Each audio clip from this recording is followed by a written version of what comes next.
So good afternoon, everyone, and welcome to an event we were planning for quite some time with Agnieszka and other contributors to this really impressive volume. So this is our pre-launch event for the really impressive publication, which is called The Ethics of Documentary Film, New Approaches, which is edited collection by Agnieszka Piotrowska, who is here with us today. Published by Edinburgh University Press, and I have a great pleasure to have a conversation with Agnieszka over the next hour and a half, and with some contributors, including Jill Daniels, who was just chatting to me a moment ago.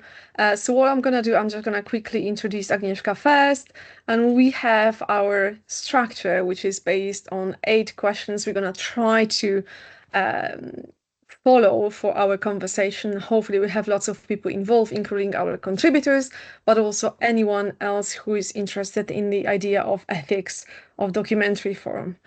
So without further ado, let me introduce Agnieszka. So a really good friend of mine, Dr. Agnieszka Piotrowska, PhD, is an award-winning international creative practice researcher, educator, psychologist, and filmmaker, known for her dedication to inclusivity. She's the founder of the Scholar's Mentor and Psychoanalytic Life Coach. Formerly head of School of Film, Media and Performing Arts at the University for the Creative Arts, she currently supervises PhD students at Staffordshire, one with me, and Oxford Brookes University. From 2018 to 2024, she was Professor of Film and Cultural Studies at the University of Gdańsk in Poland, curating the Visible Evidence Conference there. She has given keynotes internationally and published extensively on psychoanalysis, culture, and cinema within Psychoanalysis and Ethics Documentary Film 2014 and 23, 2 really great editions. Black and White, Cinema, Politics, and the Arts in Zimbabwe 2017, and the monograph The Nasty Woman in Cinema and Culture 2019, as well as 4 edited collections. The Ethics of a documentary film is her 5th edition collection, and she's completing a monograph on the filmmaker Agnieszka Holland, a very important filmmaker everyone's probably aware of, and developing a project on ethics on AI encounters, which I hope we're gonna be part of our conversations today. So I'm delighted to have you here, Agnieszka, today, and so many people giving such a what a busy time of the year it is. So welcome, and thank you for joining us today. Yes, no, thank you so much. Really happy and excited to talk about the collection. I'm really proud of it. I mean, it was a lot of work. And anybody who has edited collections knows that I just as well just write monographs rather than, edit collections, because I think it's just as much work or more. So can I just dive in and say why I really wanted to do it? Well, that was my first question anyway. So you go ahead, please. Also, it's our sort of Polish mafia. I think it's wonderful, and 2 blondes, yes, Agata and Agnieszka. So I like the idea of an edited collection being like a space for discussion, rather than, and I completely understand different people have different ideas how it should work, and I think it's wonderful. My idea is, and I hope, Jill, you don't disappear before you can say a few words, but my idea is always, in a way, for it to become like a canvas of different people painting different things with one theme. So overriding theme clearly is the ethics of documentary film, but very much, the notion of different approaches. So, and also we have in the collection filmmakers, practitioners, creative researchers like yourself and indeed Jill, but also people who, and myself, but also people who are completely theorists or historians. I think also Elizabeth Cowie was going to come. I can't see her, Agatka, but if you can see, then it's worth saying that it was wonderful to also have Elizabeth Cowie's chapter, which is very much about history and the notion of looking at documentaries and history from a point of view of somebody telling you the story. So my idea was that it's a kind of, it's not really viewing, but again, revisiting the issue and the theme of ethics of documentary film, which is different from the ethics of other kind of films, because you're the referent, is some kind of solid reality, because we're making films about people who exist, who are here. So whilst we all know, those of us who work in the area, that it's Rancière says that fiction film is like a documentary and documentary is like fiction, and this is wonderful and sounds great. But in reality, when you work with real people, then there are different sets of difficulties and challenges. And also in the current situation we find ourselves in the world, I think the issue of, I mean, it almost sounds banal, but it's very important. What is true? What does it mean when we say this really is true? What is the relationship between the objective and the subjective? I mean, these are absolutely key issues that are worth revisiting over and over again. So I had the idea through Visible Evidence, but also other networks that I'm part of, like BAFTA, of course, but also film philosophy. So I had the idea of trying to see what different thinkers, makers, writers in the world globally think, and what do they say about this idea. So of course it's hard, because in a way it's hard to organize then in a coherent volume, but I think it's a really, of course I'm biased, but I think it's a very important volume with amazing voices from really interesting people. I would say the best voices that I certainly could have found, and yours, of course, very much in it. The best voices in the world are in this volume. Thank you. That's a wonderful introduction, and actually covers my first two questions wonderfully. So perhaps for some people who might not be aware what Visible Evidence Conference is, would you mind giving us a very quick explanation for people who might not be aware of the importance of that event, and perhaps just a little bit more about, given the fact how many things have already, oh, Elizabeth is just joining, which is wonderful, and Charmaine.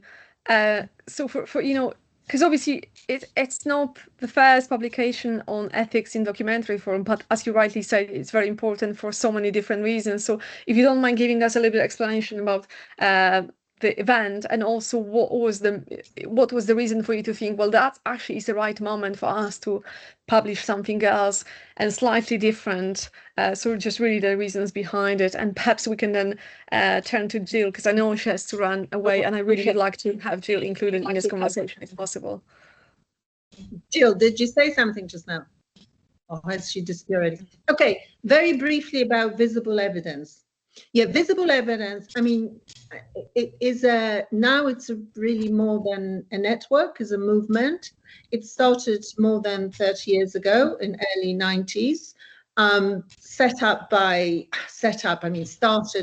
at that point, quite young people. And this was Michael Renov in particular, Brian Winston, late Brian Winston, Jane Gaines, also American, and a variety of other people, Patricia Zimmermann, who also passed away. And then various other people would come and sort of join and be, if you like, supporters. And now it's a movement which is very important, which and goes around the world on different conferences, and particularly focus on the different ways of thinking of documentary film from the point of view of philosophy, psychoanalysis, but also in terms of the makers using different tools.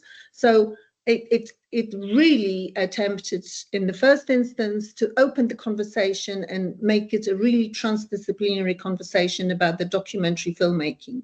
And I'd been very involved in it since 2011, I think, and sort of been more or less involved for all these years. And I'd also been on the, I've just stepped down actually recently, but I've been on the general council of the Visible Evidence Network as well.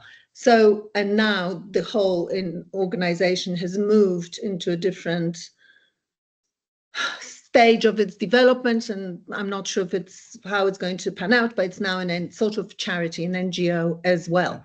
So it's a kind of massive move. And in terms of just the ethics of documentary film, the Visible Evidence put it on the map. And I know Elizabeth Cowie is here, who's been very much one of the peoples and scholars who were very involved with it for some 20 years or so or more. And the putting it on the map opened a conversation of objectivity and subjectivity and what it actually means, and to what extent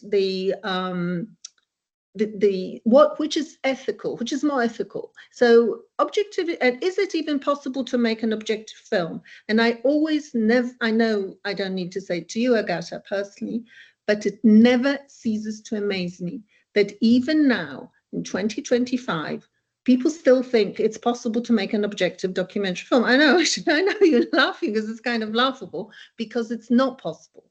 What is possible instead, to try and be fair-handed, to try and give, if that's what you're going to do, to give different people different voice, a space to talk. I don't know if I keep hearing other voices here apropos this, but in any event, that's what I think is possible. And then there's the issue of transparency, which absolutely connects to the issue of the ethics. And again, some people will not agree with it. And that is fundamentally to say, you always establish the position from which you speak. I always say it to my students, and particularly research students, but it's the same with any film. So the film in which the position for which you speak is unclear or somehow hidden, so somehow some people still will deploy a voice of God somehow, even in 2025 on various platforms like Netflix or whatever, BBC, any platform, then I think potentially is unethical, because you're hiding your subjective view and your positionality. And within this, some pieces of work which are clearly autobiographical, like Jill's work and what she's been writing about, and maybe you could say a few words on it in a minute, it's particularly, obviously, it's raison d'etre, that that it reveals its position from which it speaks, because it's autoethnographic. However, I would argue that any piece of work at all has elements of autobiography, and it's important to acknowledge it. Yeah, that's such a great comment, Agnieszka. Thank you so much. And I'll invite Jill to comment on that in a second. I just wanted to say that it does amaze me. I was laughing indeed at the idea of aiming at the objectivity of representation, which is, yeah, it's just obviously not really possible.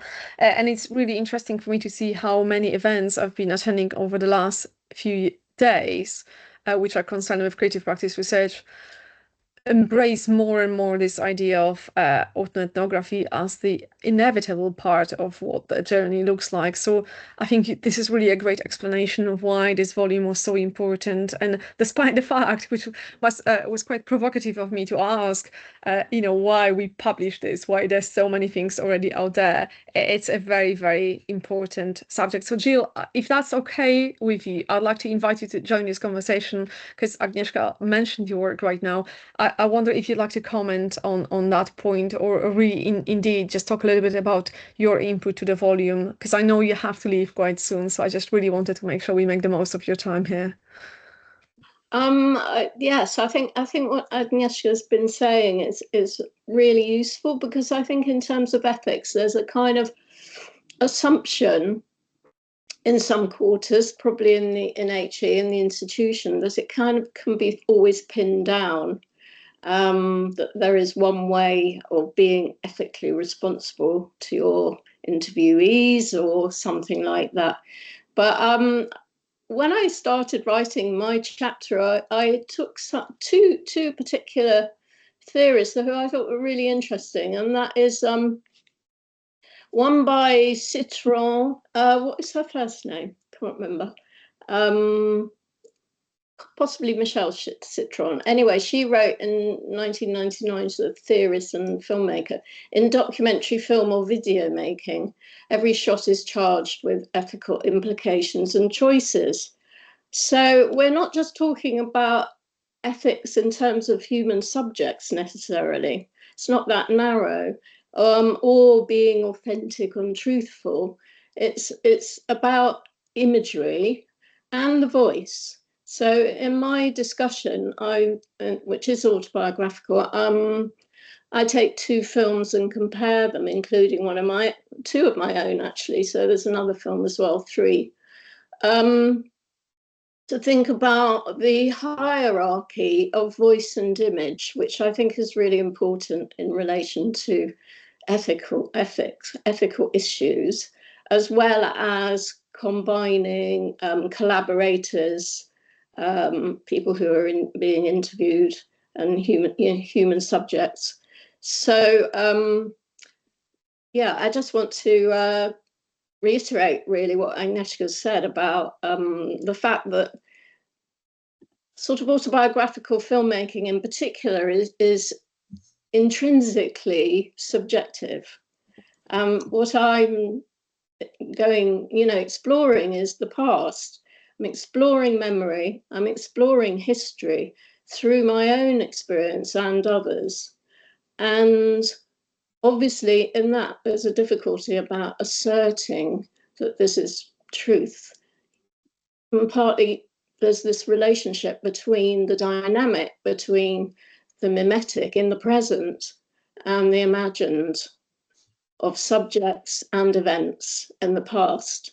And that's the sort of core of what I think of as a kind of ethical dilemma, which is quite a personal one, as to how to be respectful, if you like, to people who no longer are living, or the subjects that I am talking to in the films. So that's the sort of crux of what I'm exploring. Wonderful. Thank you so much, Jill. I have lots of comments and questions that follow up from that, but I was wondering if Elizabeth has something to add, since we're inviting contributors to add some comments right now. Not trying to put you on the spot, Elizabeth, but if you had something right now, you're very welcome. If not, we just continue. So I don't know if Elizabeth is here. Yeah, she is. She just joined us.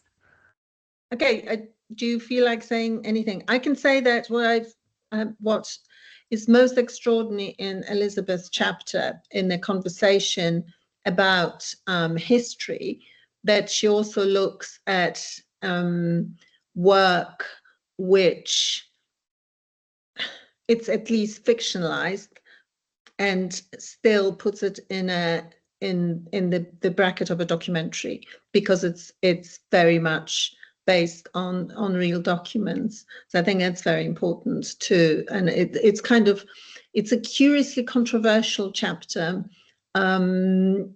which I think it's amazing to think about. But another, I think if Charmaine is here, Charmaine, are you here? So people just pop in and then they go and make a cup of tea. But it's I am Charmaine, I think, but because Charmaine's chapter is also very much about history and female voices in it, and the relationship between a sort of project of originally of colonialism, and then freeing yourself from it in terms of claiming your subjectivity, claiming your voice, particularly in terms of women. So I don't know, Charmaine, if you might like to say a few words. Yeah, I think I'll probably add on a little bit to what Jill and Agnieszka have already said there. So kind of my own chapter really reflects on the idea of voice and documentary filmmaking as voice. And I talk about the Black women in Zimbabwe and Black female filmmakers in Zimbabwe, and what has been sort of kind of the struggles and obstructions that they have faced in making films, but also in terms of documentary. So I look at different sort of kind of documentary. I love the fact that Agnieszka brought up the idea of who's speaking, whose idea or whose ideology are we sort of kind of are we getting when we hear this these sort of kind of different when we sort of kind of partake in the documentary as well. And it's very important so I thought it was very important to sort of kind of amplify the voices of Black Zimbabwean women, but also talk about there is a new wave of there's a BBC sort of kind of documentary, which was a voice documentary. So there's new formats of a documentary that are coming out. And why is it that, you know, it's in this format? Why is it there's a lot of sort of kind of history of marginalized women sort of kind of opting to write rather than speak up or come on camera? And why is that? That is the reason that this is happening. So I sort of kind of explore that a lot and talk about, you know, institutions and sort of kind of, you know, the colonial history in Zimbabwe and how that sort of kind of has affected, you know, the field and how we sort of kind of look at documentary filmmaking in the Southern African sort of kind of region. Yeah. I mean, I just wanted to say, as I mentioned before, I don't know if you heard, Charmaine, that I was coming straight from a psychosocial conference. Yeah. I think we attended it together a few years ago, which we created a sensation. There was a different story. We had a panel which was extremely controversial. So what is interesting in this, that some of these things that we are saying here, to some people in our field, may seem almost obvious.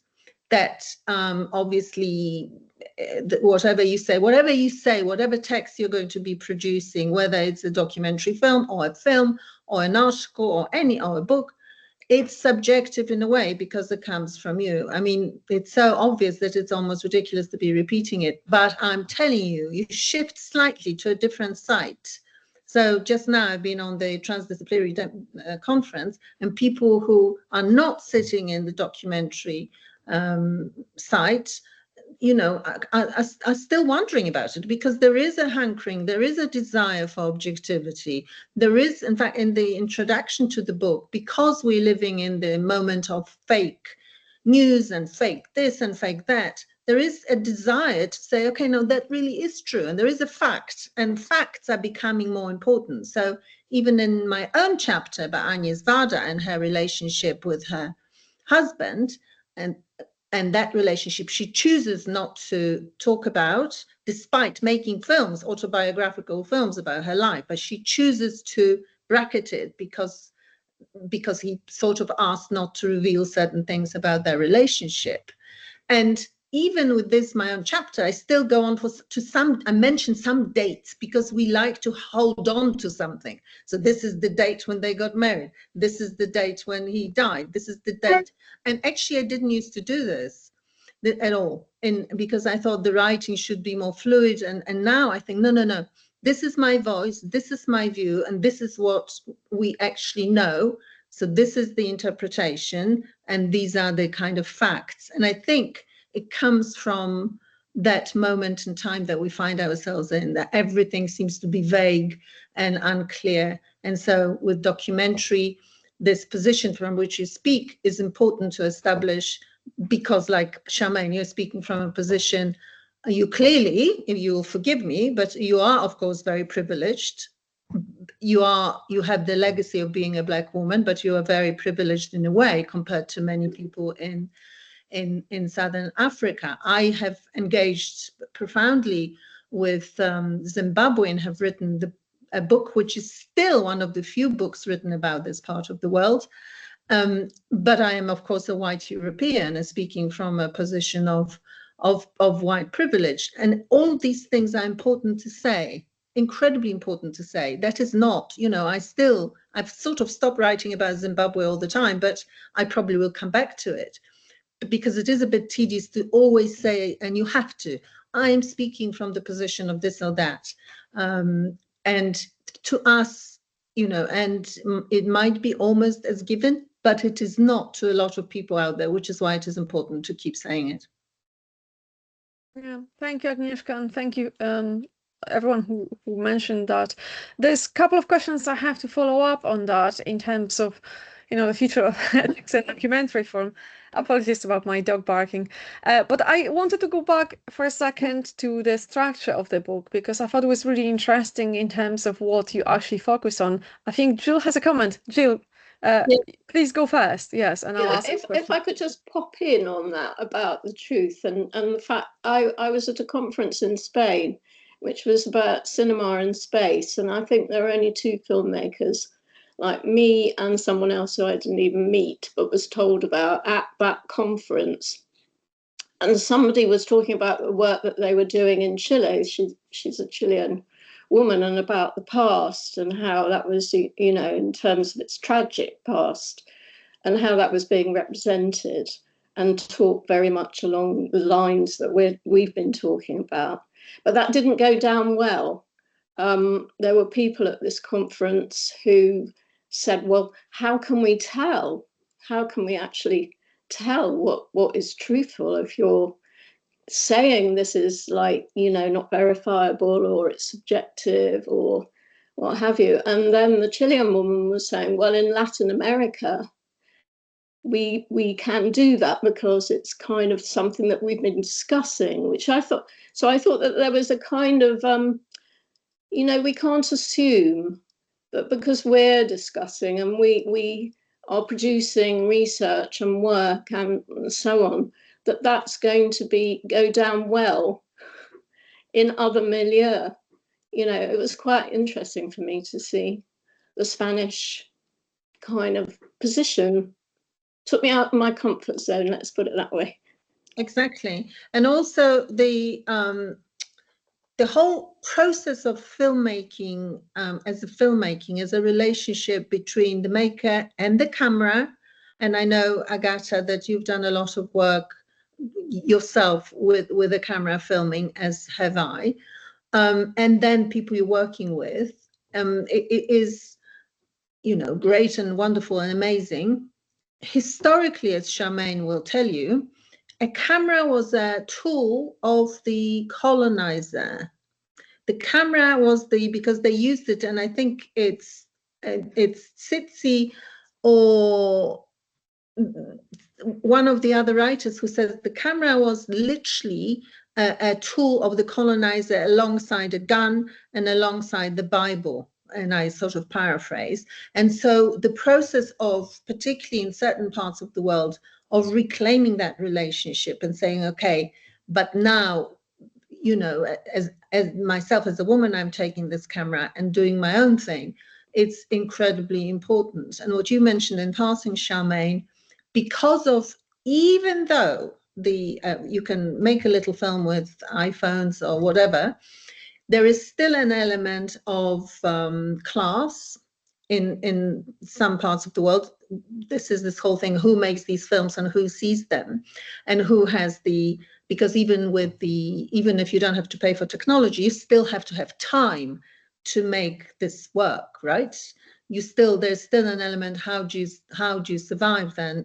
And some people simply have to do other jobs and not get a chance to make a film. So this still goes on certainly in Zimbabwe, which you mentioned, that somehow there are some filmmakers, but mostly they're men still kind of dominating this space in one way or another. Whereas, of course, writing is to a certain extent more freeing because it's just you and the screen, right?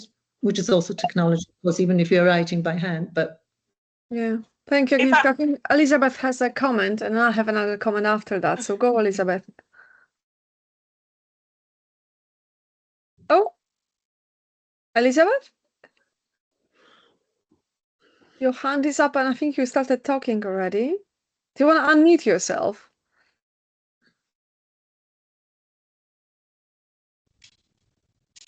I believe that was probably me, but I think she's back on again. So I just sort of really wanted to. Sure.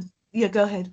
I really just wanted to touch on what Agnieszka said there about class, and also we cannot obviously refute the idea of, you know, patriarchy. That is still very much, Zimbabwe is still very much a patriarchal society, but in this like Agnieszka rightly pointed out, you know, I'm coming from a place of privilege. My parents were, you know, sort of kind of diplomats, and like I'm looking at the sort of kind of the position in Zimbabwe from a very, very privileged place. And I mentioned this in my writing, and I talk about how the people that are consuming some of the documentaries and the media that I discuss here, like the documentaries that I discuss, are sort of kind of are not the people, you know, the everyday Zimbabwean woman who's walking in the street. There are people who are coming from a privileged place, people who own, you know, maybe TVs, have access to the BBC, you know, and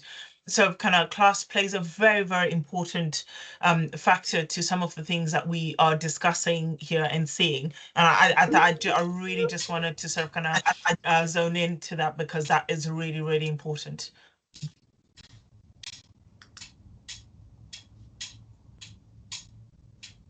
So yes, Agatha, as you say, I see Elizabeth's hand being raised as well. Can you hear me? I'm not sure how to get the sound on. We can hear you, Elizabeth, we just can't see you. Okay, I just wanted to also bring in an aspect that I indeed focus on, which is the multiple voices that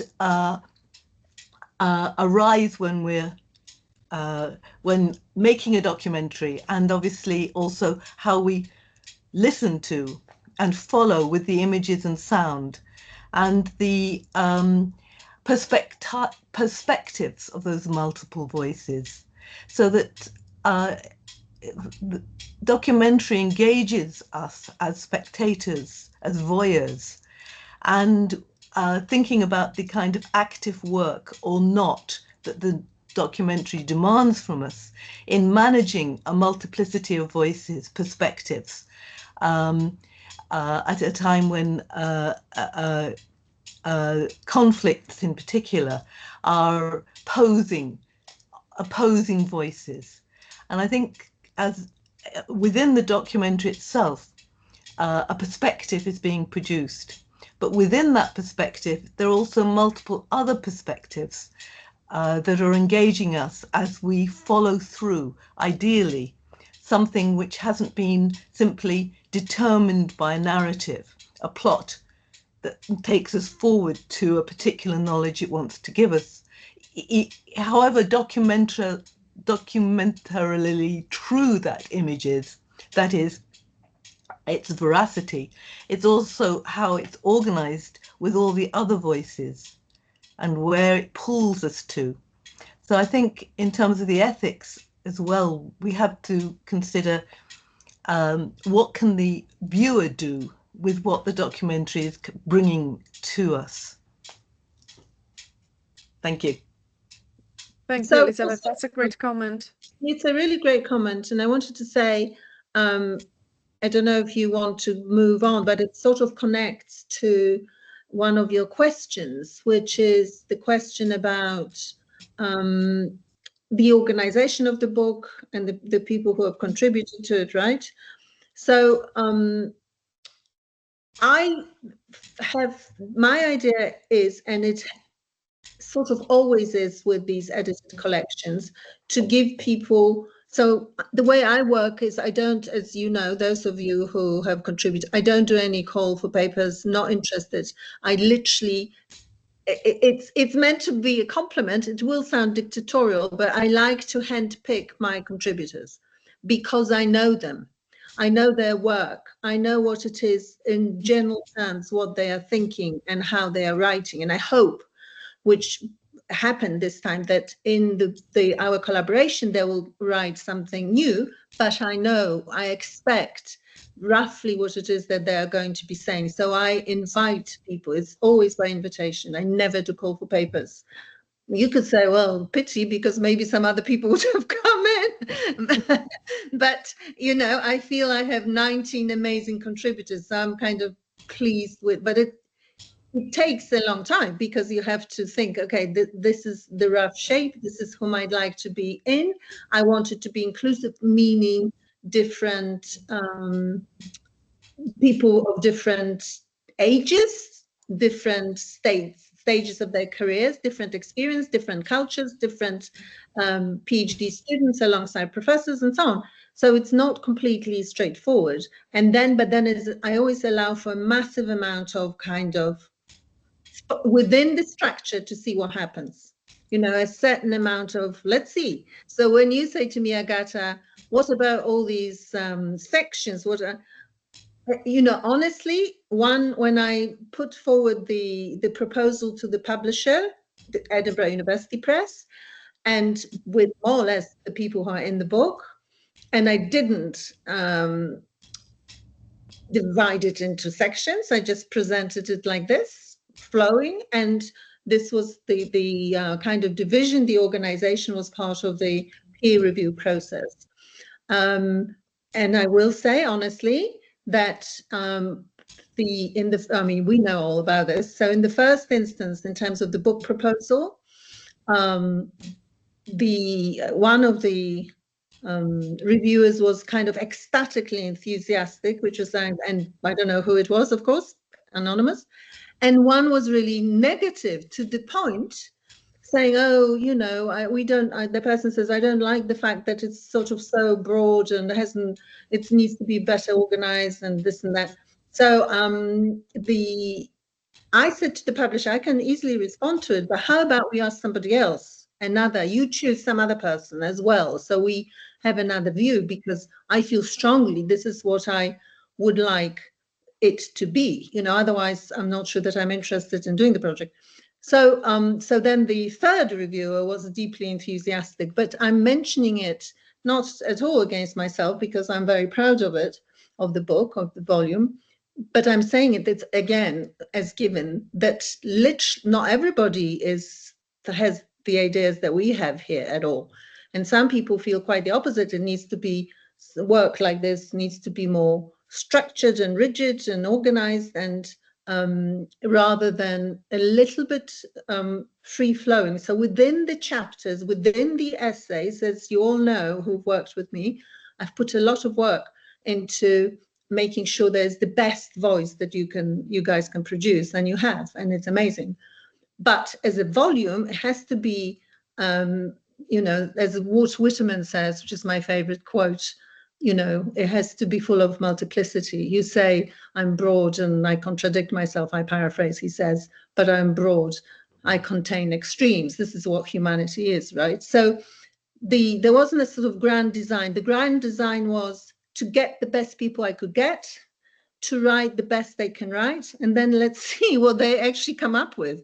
So once they've come up with stuff, I organize it in different sections, which are fairly, you know, arbitrary. But the process, you know, as anybody who has edited it, and because I was a single editor, so I had to just do it myself, which was also my choice, is not a complete walk in the park. Thank you, Agnieszka. That's very insightful. So, because we didn't actually mention what the 4 parts are, should we maybe talk what they are? So obviously there's a first section on ethics and gender, then the second is on ethics and participation, then followed by ethics and history, and the fourth one on ethics and future technologies. And I think the fourth one is the one I kind of want to perhaps have a little bit more conversation on towards the end of our time today. So do you think like this because, you know, my imagination tells me that there could be potentially 20 more different parts. So were you surprised by the fact that, you know, the contribution you received could, and I know that you were looking at, you know, a specific type of contributions. So I know you have lots of female contributors, which is really interesting as well. But were you surprised, you know, in terms of what you received and the kind of 4 sections you ended up having for the book, or do you think there's something missing? Do you think there's a perspective for a second edition with perhaps some kind of extension to what we have? Absolutely, there's always, so you know, there's also in the end, because the process, you know, I think people like working with me because they know once I say we're doing it, it's going to happen. It's not going to be one of these projects which, you know, people talk about for years and it never gets published. You know, once I say we're doing it, it will happen. The people who I like working with as well are people who are quite disciplined. So, and you know that. So when I say we're hitting this deadline, everybody says we're hitting the deadline. And it is actually quite amazing. I mean, it's because it's 90 people from all over the world busy people, and they've just been amazing. In terms of the fact that the book has mostly female voices, I will say that in part it is connected to the element of being disciplined as well.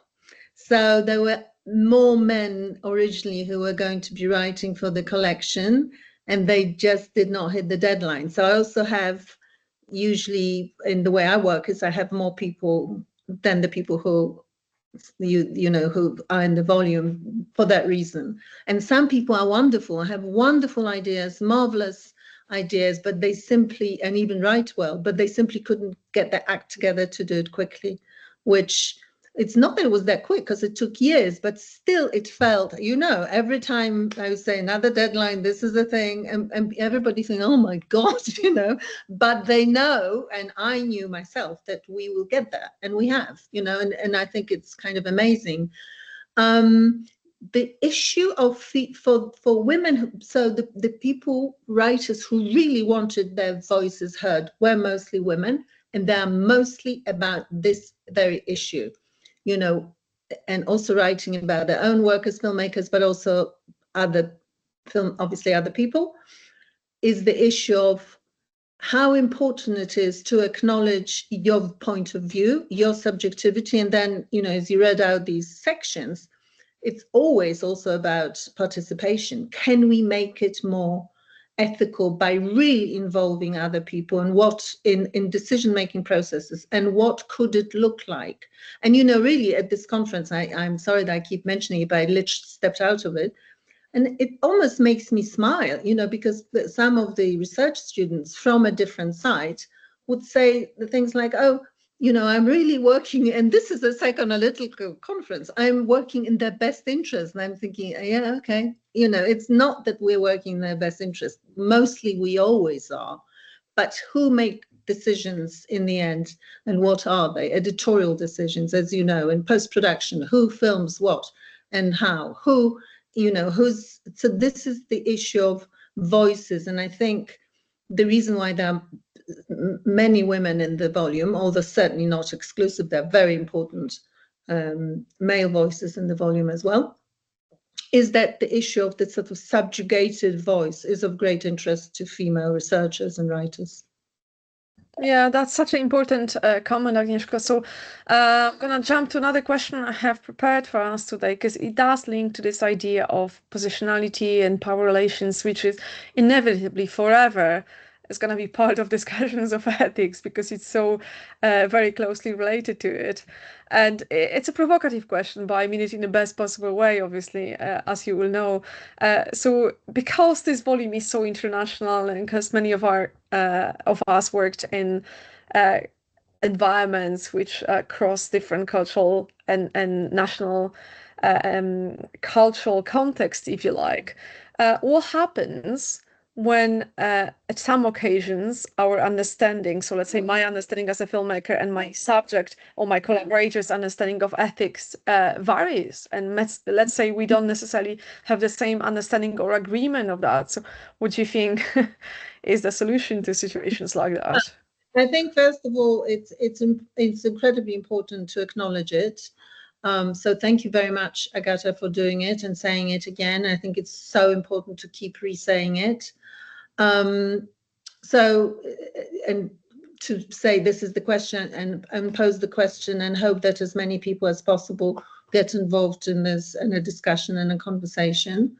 But there's no solution at all, but it's important to keep saying it and keep talking to each other, and however difficult it might be. That is, I'm sorry to say, because some people even yesterday said I can't be bothered to talk to people who are horrible, and unfortunately we have to talk to people who are horrible as well, because otherwise nothing will ever change. But I mentioned in the introduction to this book my experience, which you know about a little bit, Agata, because I contributed an article to the journal that you edit, and this is about a hybrid documentary I did make in Zimbabwe fairly recently, a couple of years ago, with very much a collaborative work with an executive producer who is a professor, a Black Zimbabwean professor at University of Edinburgh, and she's a scientist.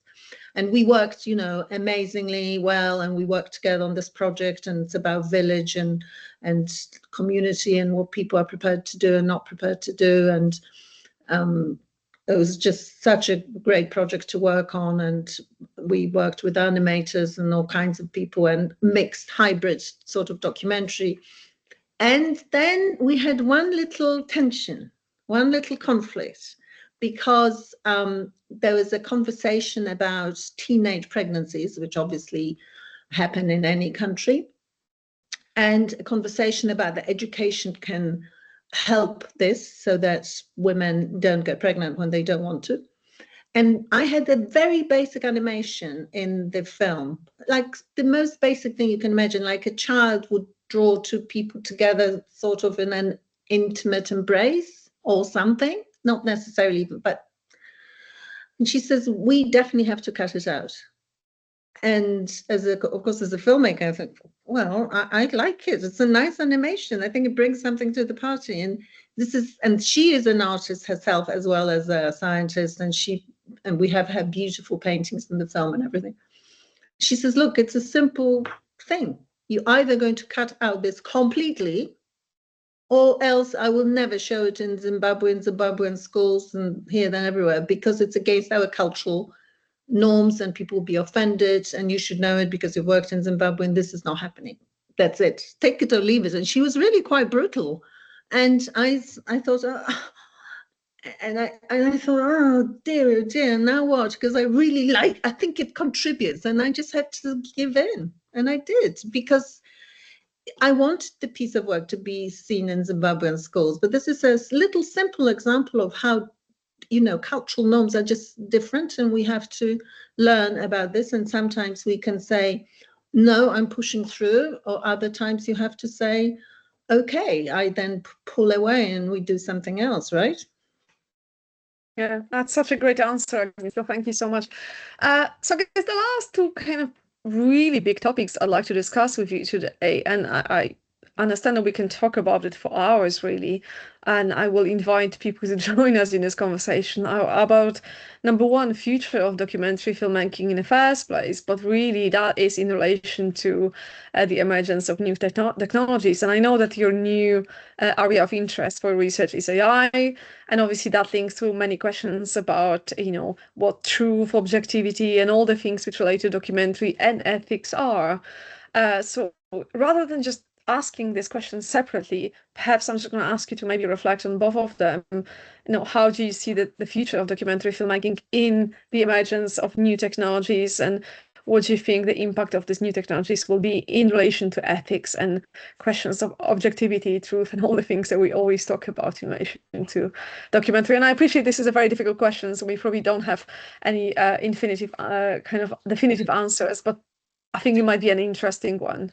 I mean, we have to talk a little bit. Thank you so much, Agata. I mean, first of all, you know, everybody's now, we're in a moment in time where everybody is there. Somebody said on Radio 4 yesterday, everybody's their own social media manager, you know, and you can decide how much and how little you get involved in it, and how much and how little you use moving images. So as well. So anybody could go and people do, I mean, make little films all the time and put on social media. And some of them are little documentaries and otherwise are complete fabrications, but people do it all the time. So that's the first thing to say. It's a completely different landscape, saying compared to 25 years ago, completely different, because anybody not just can, but people do, and some of the work is good. Some of the work is really, you know, amazing. Some of the work that is being put on YouTube and TikTok, even, you know, as a short form, is quite astonishing. So that is the first thing to say. That if you are determined to have something to say, you can say it. Off you go. Make your stuff, put it everywhere, and with a bit of luck, you know, you will get people to see it and respond to it. That is great. Of course, we know the dangers, which I will quickly say, but it's even boring to say, that because of it is so deregulated, there are all sorts of nonsense is being put out there. But I believe that a documentary film, you know, that we write about and talk about, a more traditional type, with it will live on. And I think the future, you know, this whole thing, with every moment in time, there is a fear that it will be all over, but it never somehow is. The documentaries are being made, and there are sort of important things that happen with them. In the book, because I had just done the second edition of the Psychoanalysis and Ethics in Documentary Film, in which I wrote about the rise of celebrity documentary, you know, I don't have many contributors, if any, on that in that volume, because there's a lot to say, but I suppose I'm not that interested in the fact. I would just say it, that there is the rise of celebrity documentary in which celebrity is the executive producer. The celebrity controls the content, and some of these pieces of work are better than others, and some of them are, I would say, typically like the you know, Harry and Meghan, or Victoria Beckham and David Beckham. They have very high production values, of course, because either they're very well funded, or they co-fund them, or whatever it is. So they're often look amazing. And then, of course, there are questions: what is this? Is it a big propaganda for these people, or what? Is it really a documentary? Are we moving somewhere else? So that's kind of interesting, and I'm sure this will continue, Agata. This will go on and on, because yeah, because it's kind of what people who can make these things about themselves like it, and hire lots of people. So that will happen. And just briefly, with the new technology, I think we have a really, so, you know, people use a variety of things in documentary, and again, we didn't have much about it, just like putting a sort of marker that, you know, animation and documentary is definitely a thing that will be happening, and I've used it in my work, as you know. But also the AI, this is Dominic Lees writes about it, and he makes a very interesting point in the chapter, which is that with deep fake and so on, the ability to create people who, from the past, historical figures who are dead, but we, for example, have their writings or recordings, it does give us amazing opportunities educationally to bring them to life. So he makes this point, which is against the kind of doom and gloom. We are in such a curious space, because of it, we never know if it's real or not real. Literally, you have to go and check. You know, somebody, you know, President Trump or somebody pops up saying something curious, and we think, well, he could have said it, it may have said it or not. Let's see and check, and then we have to research because we don't know. So this will become, going forward, a key thing. Is it a real person, or is it not a real person? And there will be a moment where it possibly will stop being the key question, but not yet. You know, we still want to know if it's me speaking here, or if I've just got some AI speaking to you instead, right? Yeah, thank you. I have to say, I remember my first exposure to deepfakes with the conference in Kobe in Japan well over 10 years ago. And I was presented with a demonstration of, at that time, really sophisticated technology.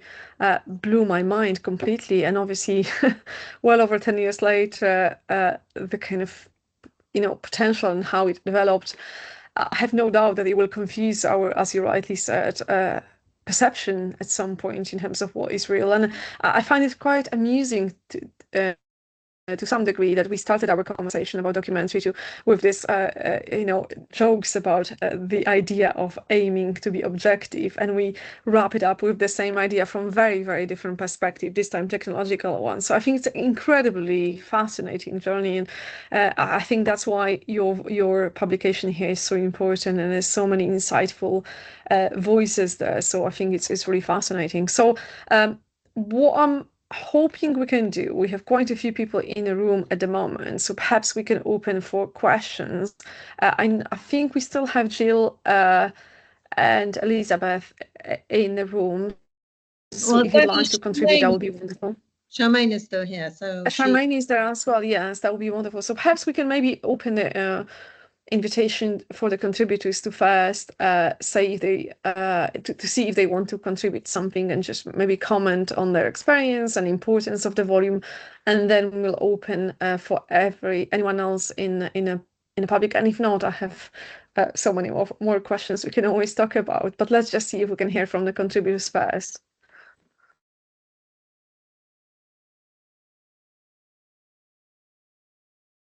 here's Charmaine. Yeah. It's just sorry. There's construction going on in the neighbors, so if you hear loud noises, I do apologize. I just really wanted to sort of kind of comment on what the last question, which obviously it's been a big thing for anybody that's, teaching in higher education at the moment. We are looking at AI and how we regulate AI. That's the whole big question. And I think this is what makes an edition like this one very, very important, because we are looking at the facts, we're looking at real information, and I think it is an encouragement for us to continue going further and using documentary to actually seek out and tell real stories. And I think that's something that's really, really important, that we should, all of us that are here, should really be seeking to do, and we are doing in our own ways as well. And I think I just wanted to really just add that that's, that's something that's really, really important, because there is a lot of fake information out there. There is a lot of AI stuff that is circulating, especially for the students that I teach. I mean, TikTok has become such a big thing. I teach, on some of the film modules, and we're seeing students using AI to sort of kind of replace some of the components, and you're wondering, okay, is this a real story, or is it something that you thought up and you wanted to add to it? And we were kind of having to regulate these things. And I think there is, we have to find a creative ways to tell real stories, but we mustn't lose the idea that the facts have to be told and real stories have to be told as well. I think that's all I have to say. I'd add to that. So can I be heard? Yeah, of course, please. Yeah, Yes, go good. ahead. Absolutely. I'm still completely puzzled how, in many ways, artificial intelligence is going to contribute to humanity, in as much as the scraping of knowledge and the abuse of copyright that's going on is on the one side. On the other is the emergence of extraordinary things like AI hallucinations, and also the ability to lie and to make up references and to construct. Perhaps it's the handlers who've taught the machines this, but obviously it's acquired from knowledge that is fed into them. So there's in many ways a question as to how valuable using AI in relationship to stories, particularly truth stories, etc., history, and so forth, really will be. And it then makes it that much more difficult for us as teachers to enable our students, I'm now retired though, enable students to see the difference. And this comes into play again with how cinema and documentary can obviously create lies, and does create lies and perspectives on matter. So I have a skepticism still for AI beyond quite mundane activities within the workplace and so on that seem to be taken up, and the huge problems of control of or checking on what they're actually trying to do. So it's quite an old fogey perspective in some ways, but as everyone and all of you have made so clear, the human voice is what you really want to hear as well, and the human possibilities for that voice to be heard and to make a difference in the world is what's important. Human voice and the images that we can capture and that you guys have made so powerfully in your films. So just rethinking the limitations of AI and a certain skepticism in many areas. I just wanted to say quickly, because it would be nice to hear if there are any questions. I wanted to say just two things about this, which is I think AI has an amazing contribution to make, as Dominic already mentioned, in terms of bringing some things into life, in terms of visual thing that is going to be possible. So I absolutely believe that, and we need to know what is being generated, what is real, but I think it's amazing. I also believe that no genies are going to be put back into any bottles. So instead, we need to be thinking, and I really don't teach undergraduates at all at the moment, which may change, but that's what it is. But I think the big challenge is because we are a generation where we have read books and done stuff the hard way. So I am, what I'm writing about language models is very much a sort of, and I do research about people's relationship with these things. It comes from a position of being educated in a traditional way. So I am very interested in transference, which I call techno-transfer. I mean, my whole PhD really, all these years ago, was about transference out of the clinic. So I think there is transference, about positive, traditional transference, and negative, like maybe Elizabeth, to technology and what it might mean, and in terms of what these language models can generate and how they can also be a positive co-creator, but they're not going to be positive anything if a student comes in and says, well, just write something because I can't be bothered to read or even watch anything. I mean, this is beyond any belief. People are studying films. Please go watch the film so you can have a conversation about it. So I think that is beyond the conversation about documentary film, but I think we are going to have to think through ways in which education really will look different, in which we'll be back talking about things, people reading things. Maybe we have to sit together and read passages and things and then discuss them, like at school, because very soon people will become completely de-skilled. And it is not the fault of technology, it is always us humans who just, some of us are sort of great at screwing everything up, as we know. So these are the sort of big challenges. But meanwhile, I'm very interested in my kind of next project, which I'm writing about in Substack, is to to kind of experiment in an auto-ethnographic way in what can happen if with some of these language models, but also seeing what people on the internet are saying about their sort of relationships with them and what it means about us humans and our desires and longings and fantasies, and to what extent this can be a good thing. But it's never going to be a good thing if if people completely de-skill themselves. Obviously, we know that. Yeah, I think I really appreciate your comment, Agnieszka. I think it is more complicated than many people want to think, and there's lots of potential in new technologies, but at the end of the day, it depends on how we decide to and how we choose to use it for our benefits. I know that this is not directly linked to this, but it was quite interesting what you said. Like sometimes we need to sit together and read some passages together. I was at this really interesting event about the future of creative practice research yesterday, and what I found most exciting about it is the fact of just being in the same space with people, like-minded people, and just having an opportunity to have a conversation, which I think has been taken away from us for some time during the pandemic, where we just couldn't really create this kind of space where a free conversation could happen.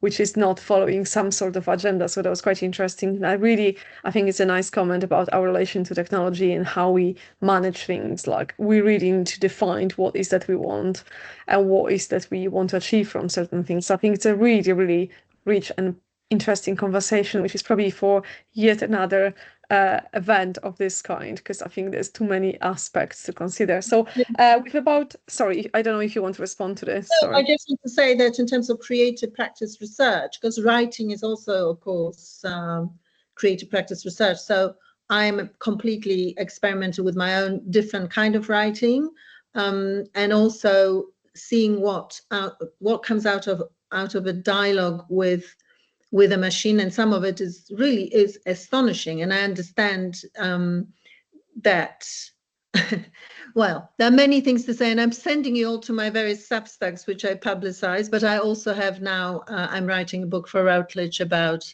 that very thing. But I'm interested in my own writing because I'm a Lacanian as well, you know, in terms of my background is both film studies, but also Lacanian things. So through language, things happen. So I'm less, as a filmmaker, I'm very interested, as I say, of using these tools to bring the past to the documentary film. But as a Lacanian, I'm interested what can emerge from a dialogue, because Lacan says that subjectivity and subjecthood comes out of the language. Well, what happens if you're talking to a machine, because who speaks back in a structured prose, you know? So they're kind of astonishing things which I'm looking at and investigating, and I'm very grateful that I can do it, and that I can observe it, and then with an open mind and being happy and fascinated by it rather than scared. Agatha, you are muted. Oh, thank you so much. I don't tend to do it very, very much. Yes, I said it was a wonderful comment, so thank you so much for that. So with 15 minutes left, I think it's probably a good time, because we've been talking quite a lot, you and I, and our two contributors. So perhaps, and we have quite a few people in the room, so perhaps it's a good time to open for questions from public, and of course, if the contributors have anything else to add or ask, that's a good time. So let's see if there's any question in the room. And if not, we can obviously still talk about where we think the future of all the things we're doing is. But let's just see. So I know we had a really good comment from Sharon here, who's looking forward to see the volume, but she had to go, and Jill had to leave as well. Is there anyone? Oh, Nina. Oh, yeah. Hi, Nina. If you'd like to unmute yourself. How you doing? You right? Great. I'm so excited for this to come out, because Agata knows that my PhD at the moment is in the ethics of true crime documentary. So I've just finished principal photography on what will be a documentary about documentary, which is very meta. Something I've come across. So the majority of my research is now looking at people who've been victims of poor ethics in production of documentary. And a lot of these people have now become advocates, and they're starting their own movements within ethical practice in production for people who are especially going to be in crime-based documentary, but also more broadly in documentary as a whole. And something that I've consistently come across, which has baffled me, is what people even think documentary is anymore. And I have some people who still think documentary is a traditional BBC sort of style. And then I have other contributors who have been the victims of commercial entertainment-based documentary, mostly in North America. And they're actually terrified of the word documentary. So I wondered if any of the contributors are coming across this post-golden era of documentary redefinition and redefining of the genre. I just find it fascinating when people were telling me that. So I wonder what you guys thought as well. That's a great question. Thank you, Nina. One of the chapters, thank you, Nina, in the book is, I mean, my background is BBC, but as I say, I write about some other things in the book. But there's a chapter by Emily Coleman, and she talks about more traditional documentaries that she made for the BBC some time ago now, and she used it in her PhD in terms of discussing how people felt about it. And So it's not, I'm not a great fan of post this and post that, although I possibly am post Lacanian, but I think I'm still a Lacanian. But the way she talks about it, well, you can see the whole machinery of BBC, you know, and I had written about it before a little bit, but Emily does write about it, and it's kind of it is quite scary, and how people kind of start believing that they really want to do something horrendous when you think about it, like putting cameras when they know their child is going to be dead. You know, if you think about it for 2 minutes, you would never agree to it, and then they are very unhappy later. Although one person still says years later that she's happy she did it. You know, that sort of documentary, because she felt the presence of the crew and the knowledge, in fact, that other people out there will see her suffering and through it might learn something. She found it helpful, you know. So there isn't, I think in the book I establish what is a documentary and how we define it, and then sort of go with it without having a conversation about whether it's post-documentary or not, or what. But that's another interesting thing, right? Yeah, thank you, Agnieszka. I can also respond to this, and I'm happy to have a conversation outside of this meeting with you, Nina, if you wanted to, because part of my PhD many years ago was also looking at these ideas of how sometimes the idea of creating an attractive, performance for entertainment, and any film, including documentary, is at the end of the day a form of entertainment, even though it sounds really almost creepy to say it, to label it as such. And there's lots of examples that prove it. I don't know if you've seen, I'm sure you've seen Enjoy Poverty by Renzo Martins. Have you? I don't think so. No, not yet. Oh, well, you must see it. Well, this is really about, as you can probably gather from the title, it's a provocation, really. And I'm not going to tell what the film is about here in this short conversation, but it is a provocation about. It's made in the Republic of Congo by Renzo Martins. He's a Dutch filmmaker, and it was about this idea of like, well, you cannot basically escape your situation, so you might as well enjoy your poverty. But he made a spectacle out of it, and there's lots of provocation within the film, which is incredibly effective as a film. It's incredibly immoral. I compare that film to Joshua Oppenheimer's The Act of Killing, which is also an excellent film, but just incredibly problematic piece of work as from ethical standpoint, incredibly. But it's a different way of doing this, because I think, and I think it's sometimes these two examples for me, I still, like, years later, I couldn't reconcile how you can actually tell a story effectively, and just.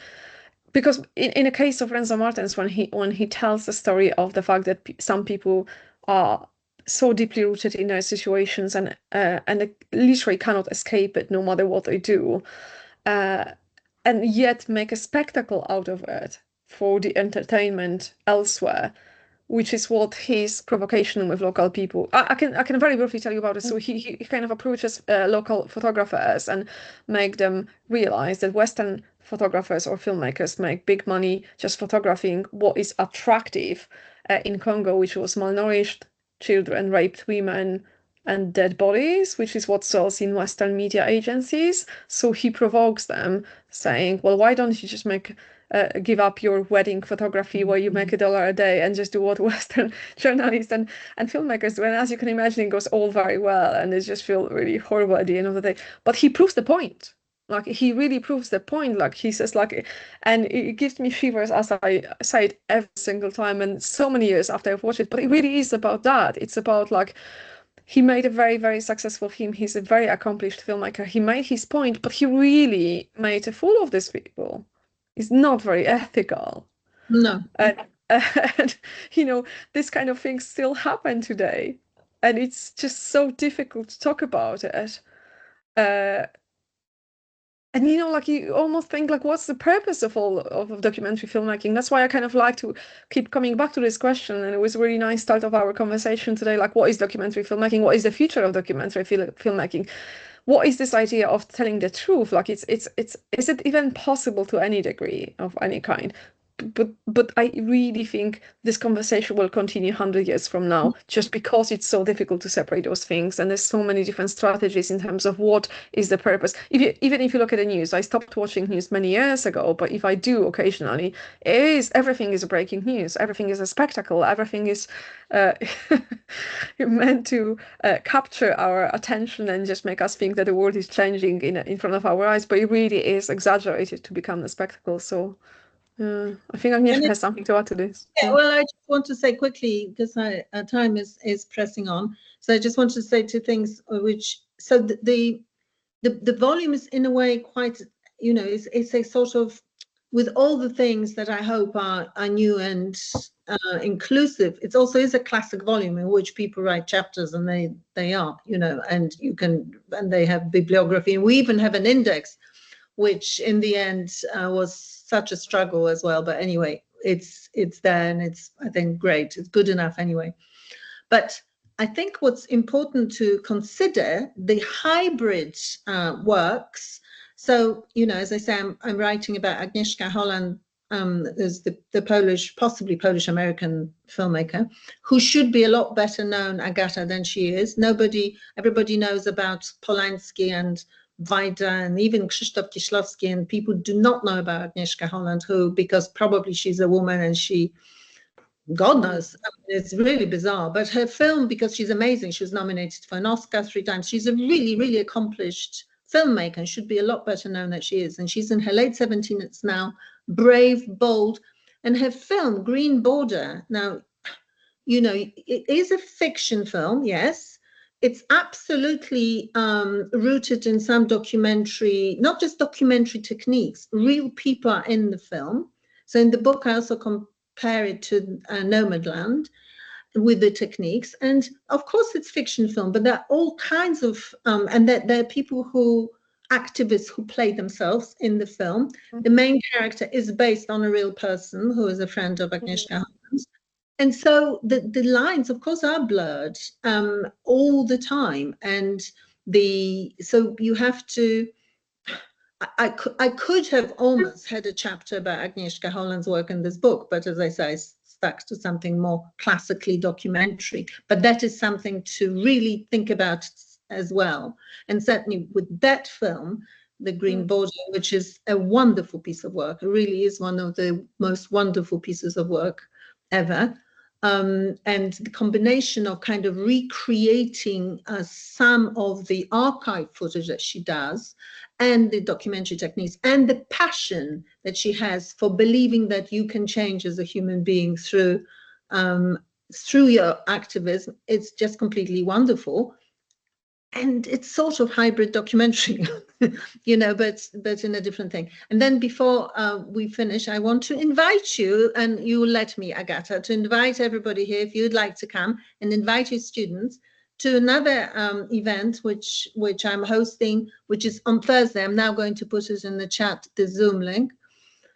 So please come on Thursday at 10 o'clock, and this is the Zoom, and this is about an initiative which I'm organizing, supporting. And it's another book which I've published, supporting doctoral students, particularly international students, holistically, in meaning across disciplines with mindset and so on. But it's going to be a conversation like this with a group of friends, really, rather than anything else. So come if you have any time. Thank you, Agnieszka. Thank you, everyone who joined us today. So just before we wrap it up, Agnieszka, could you tell us when the book is going to be out? So, okay, the book, The Ethics of Documentary Film, New Approaches, published by Edinburgh University Press, is officially out in July. I think it's in mid-July, so in about a month's time. We are going to probably call it a proper launch in person at the MEXA conference in Edinburgh in first week of September. And this will be Agata, myself, Charmaine and Priyanka, and possibly somebody else, but these will be the people who have committed to coming. So this is part of the MEXA conference, so you're all very welcome to join us with that as well. And I will be sending to Agata and to put on social media a leaflet, Agata, the famous leaflet, which does give people 30% off. But obviously, universities will buy the book. The book will be very expensive at this moment in time, but we are hoping it will be open access in due course. But That's wonderful. the universities will be buying it. And also lobby that the universities do because then it's not even practical for you to buy it, so it's not even. I think that's the price we all pay for publishing such a extensive and comprehensive books, that it comes with a price. But again, this is where we can hopefully ask our institutions to just cover the cost of that. Wonderful. Thank you so much. I am aware that we could probably have many more questions, but hopefully there will be more opportunities going forward. Thank you so much for your time, Agnieszka. I know you're a very busy woman doing about 10 things at the same time, as do I at the same time. So it's always great that we managed to. I know. I guess thank you so much, because I do know you have many things on, as have I, but thank you. So wonderful. Such a pleasure to talk to you always. And we are going to focus next academic year to do maybe some events in person, because both of us, although I wasn't at the event you mentioned, but I was at the conference, and actually it's wonderful to hang out with people in person. Yes. Absolutely. Thank you so much. And I'll be publishing this recording online, hopefully by the end of today, if not tomorrow. So thank you so much, Agnieszka. Thank you so much, everyone who joined us. Thank you, everyone, for your questions. And hopefully I'll see all of you soon in one way or another. Enjoy the rest of your day. Thank you. All the best, and yes, do Thank join. you very much. Thank you.